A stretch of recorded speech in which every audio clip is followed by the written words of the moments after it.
Hey guys, this is Toby Mathis with the Anderson Business Advisors podcast. And today we're going to be talking with Eric Dodds, who works with us on the Infinity side. But Eric is an independent fiduciary. He's out there doing stock market investing all the time. He's always in those markets. So welcome, Eric. Thanks, Toby. Thanks for having me. Hi, everyone. Hope you're doing well today. Hey, give us the 5-minute sketch, the down and dirty about Eric Dodds, what you do, how you help people. Sure. Yeah. Little history about myself. Got into financial services around 2001, which was obviously a really fun time to do financial services as a .com was. Great timing, Eric. Yeah, it's perfect timing. I've only been through like 3 major crises in my 20-year career almost. So yeah, that was really fun to talk with people about their money when everyone's freaking out about the .com crash. And been in financial services for almost 20 years now. I tell people I kind of got my start when I was a kid. My grandfather, who's Ohio, essentially farm boy, raised 3 daughters. Worked for Ohio Electric, so really just kind of a blue collar kind of a guy. But what he always loved to do was talk about the, stocks and dividends. And he'd come out and visit and sit me on his lap and show me the business pages and explain all that fun stuff to me. Bob Evans Farms. I still remember that one because that's a good old Ohio, fast food company. And so we'd look at stocks. He'd explain it to me. And I just thought it was kind of the neatest thing. I don't think it set in until I realized after I got out of the military, because while I was in the military, I was finding myself kind of helping my shipmates with, they'd ask me a lot of questions and it was a lot of fun to kind of educate them on financial topics, at the time, mutual funds and retirement accounts and all that stuff. They were wondering what I was doing. So I educated them on it. And when I got out, I realized that this is what I was put on earth to do other than being a father and a husband. So that's what I've been doing the past 20 years. And, married to my wife, Crystal, she says she's retired, but she's 38. She did 14 years in the school district and then retired. You're not supposed to say your wife's age, man. I'm in trouble, huh? She'll probably kill. Oh, we are recording this too. She won't see it, probably. Hopefully not. We'll edit that out. Yeah, I'm in trouble. Yeah, there you go. That's funny. So yeah, anyway, she to take care of the kids. I have 6 kids, so to take care of most of the little ones, she left the school district, and the rest is history. So yeah, a lot of fun. I mean, I tell people I have I think one of the best jobs in the world where I get to help people with their money, and I like to do investment strategies myself. So it's a lot of fun. It's really good stuff. Yeah, and with us, just so you guys know, Eric is does a lot of the trainings and he runs the trading rooms for our Infinity investing. So he gets on with people and they do live trading. It's kind of fun. Yeah, it's a lot of fun. So let's talk about the current marketplace, because there's a lot of anxiety out there. And what do you see going on in the marketplace? When we are recording this before the presidential election, just weeks prior, about 3 weeks prior. So I'm just curious, because then we can hold you to your calling here. We'll be able to say, look, what happened? Eric was so wrong. No, what do you think what do you think's taking place? Well, we can go back and say how great of a prediction when we did one of these, back in April, right? When we came and we looked and said, hey, everyone's freaking out. And I think your comment was these things don't last. So what are we seeing now? Let's go back a little bit. We had a run up from an absolute slicing at the knees, right? COVID just took the market down at a rapid pace, lots of panic, lots of uncertainty. As things seemed to stabilize a little bit and things became a bit more certain, obviously the market worked its way back up. You've got a couple sides of the fence right now. You've got some saying, hey, things are, exhausted. They've got at a high point. Like when is this going to come back down? People fearing they missed out. I look at the month of September was a very volatile month. When I look at the charts, it was a lot of fluctuation in September. Coming into October, it's kind of in a choppy range. I think that's the question we get the most right now is, what's going to happen? And we're kind of in this choppy range as everything is coming into the election cycle. No one really wants to commit one way or another. I think they've priced in the blue wave. Is that because I've heard a few folks mention that the market thinks there's stimulus coming, so that's why it's Right. I think what they may have already priced in is the election, and that it could already be priced in. And the fact that if it's Democrats all the way, down the ballot, that come February, right, once everything is settled, that there could be bigger, better, huger, more stimulus coming, right? So yeah, I've heard $7 trillion, just freakish numbers. Yeah. So again, we'll see where that happens. And it's interesting as all this is going on. What I'm telling people is this, and I deal with a lot of, I get to talk with a lot of traders one-on-one and just investors in general who have questions. But for the traders out there, if there's trepidation or fear or worries about, what's going to happen in the market with the election cycle, hopefully you've had a really good run up and your portfolio looks really good from March lows until, where we're at now. Take some of your winnings off the table if you want. You don't have to be actively out there doing trading every day, every minute, every hour if you don't want. So there's nothing wrong with kind of pumping the brakes and do you ever have people just buy a put in protective position, or do you kind of stay away from that stuff? There are a lot of different ways to hedge. That's not necessarily my preferred way. You can do it. But what's your preferred way? I think there's some other hedging instruments out there that you can do. I mean, I like using the volatility indices, or you can even use some of, VXX, not a recommendation. Obviously, as a financial advisor, you have to look at it. But one thing that we look at adding in a portfolio are some of the volatility instruments that are there. Is that an inverse market position? Is that something that goes opposite? So if the market tanks, it's going to pop up? Exactly. Generally speaking, which was interesting leading into September. If you look at the charts, while the S&P was continuing to run up leading into September, VIX was also working its way up. So normally those two things should not be, and so were bonds as well. And normally those should not be working in unison. Yeah, they're going inverse, right? Right. So it's kind of a little bit of a sign of, hey, maybe there's some. So you can use those as kind of a, hey, what's coming down the pipeline. Again, it's not going to be a perfect indicator, but that is a way that you can use a hedge of some of the volatility instruments that are out there that they've got. Those would be things I would say those are not necessarily good long-term holdings because they can, essentially they're using hedging instruments to hedge so they can depreciate and it can depreciate. If you look at the chart of say VXX, it spikes and then falls back off and spikes and falls back off. So something that if you wanted to hedge in the short term, you could certainly do that and then add on some advanced strategies on top of that. What's another way that you tell people to kind of protect them from all this volatility? I think cash balance is important. We do a lot of option strategies. So, some of the things that we look at is you can still not be fully invested and still generate nice income on your portfolio that relative that, Yeah. So let's say I'm sitting on some cash. Yep. Then I could do a covered put. Is that what you're looking at? Something like that? Yeah. I get pretty in depth on the charts, right? So I would look and say, I'm not going to rush into a trade one way or another. I'm going to try and take the opportunities as they come to me and wait for things to come to me. Mm-hmm. And then, as you said, sell puts against it so I can generate some income. Really, I'm not fully committed to the equity in that way, right? I don't own the shares, so I don't get the dividends. But all I'm saying is if this thing falls any further, right, if this stock or ETF falls further, then I get to buy it at a discount. Meanwhile, I've been paid to do it, right? Explain what that means, because some people are not big stock traders out there. Just explain what when we're talking about a put, what it is and how you're using it. So with any transaction, there's going to be a buyer and a seller, right? So I tend to lean more on the selling side of options. Right. I like to be the insurance company, not the insured, or the casino, not the gambler. And so when you sell a put, what you're saying is I'm committing this amount of cash. Let's say I'm going to use Coca-Cola as an example, which is hovering around $50 right now. I could sell a put on Coca-Cola, let's say at the $49 strike price that says if Coca-Cola goes down to $49, I'm willing to buy 100 shares. So I have to tie up $4,900 of my capital, right? 100 shares worth at $49 strike price to have there as collateral in case Coca-Cola gets to $49.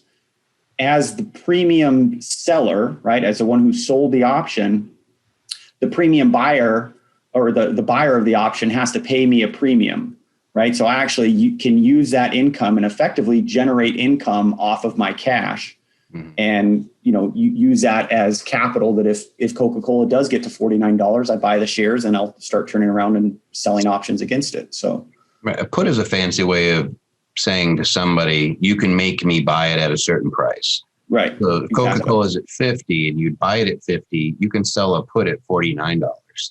Right. And say, you can make me buy it at 49. I'm not going to buy it at 50 right now, but you can force me to buy it at 49. If you buy it at 50, then 49 is great.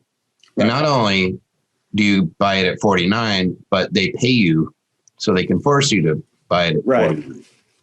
Yeah, it's funny. Actually, I had a conversation this morning with someone where they asked, that wasn't fully, I don't think it was all fully registering yet about how the puts work.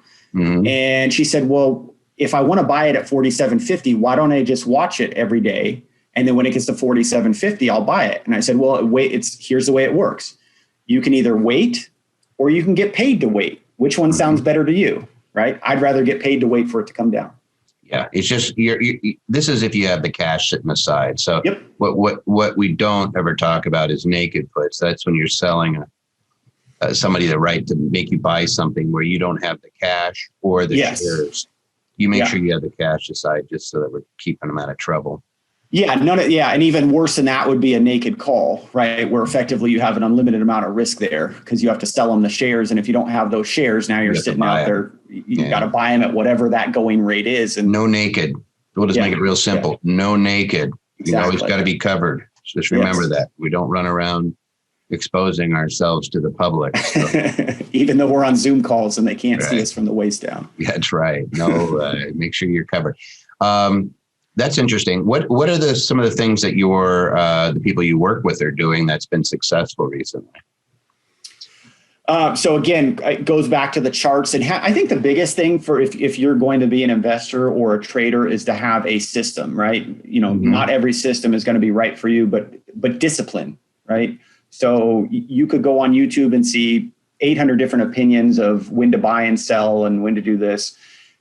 Pick what works well for you. Keep it simple, right? And focus on that discipline and be disciplined going into the trades. And again, I guess my world usually revolves around a lot of the dividend kings and aristocrats or other stocks, but dividend kings and aristocrats, where we're educating people on how to use those and sell options. And what are those? Just put them in a nutshell, what a dividend king and aristocrat.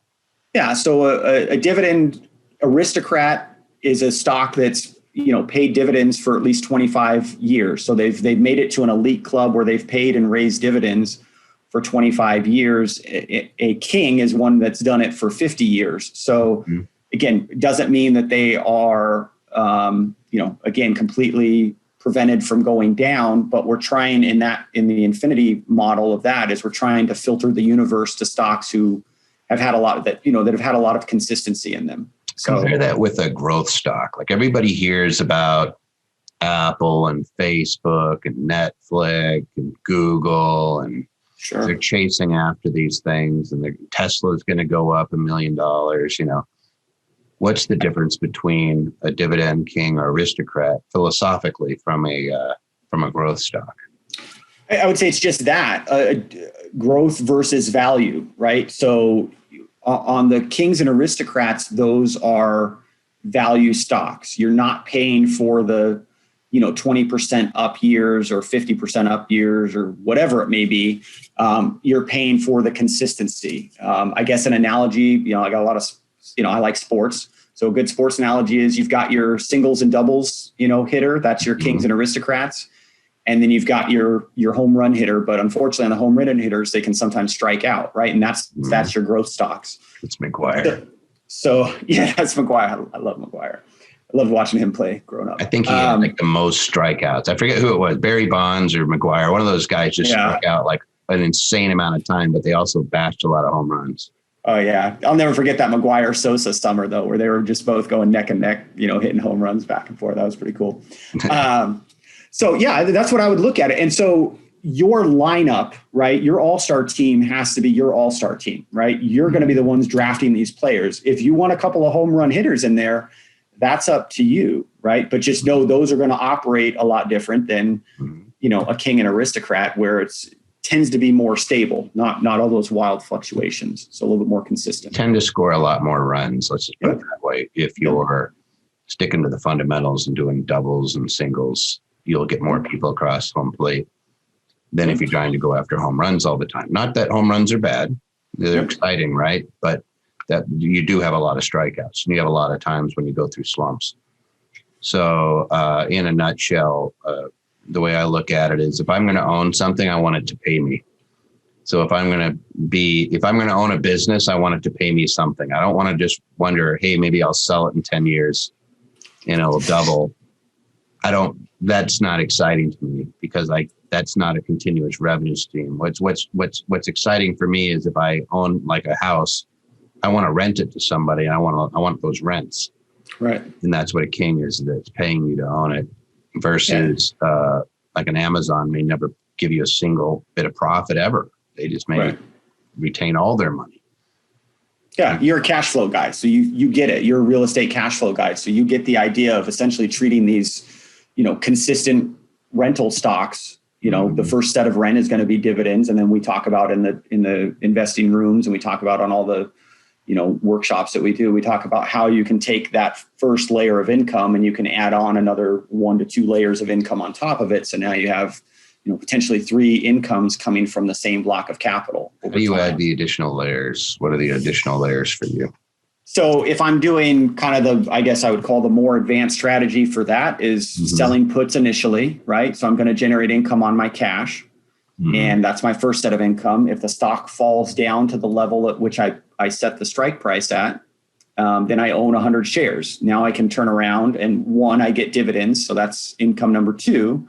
And income number 3 is I can start selling a covered call, essentially renting out my stock, which means I'm agreeing to sell a stock those 100 shares at a certain price if it gets to that price or above. And that also, because I'm the option seller, is going to generate an income for me that I get to keep regardless of what happens to the stock direction. So those 3 levels of income are ones that I would look to generate on it. Yeah, and that's to me that's like a compounder.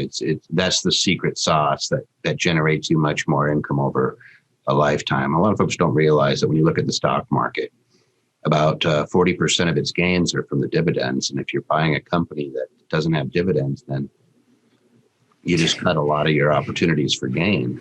You better be picking right? Yeah, something we've never talked about. But your grandpa, is that what he focused in on? Was he looking at companies that were producing revenue that he could live on, or what was his deal?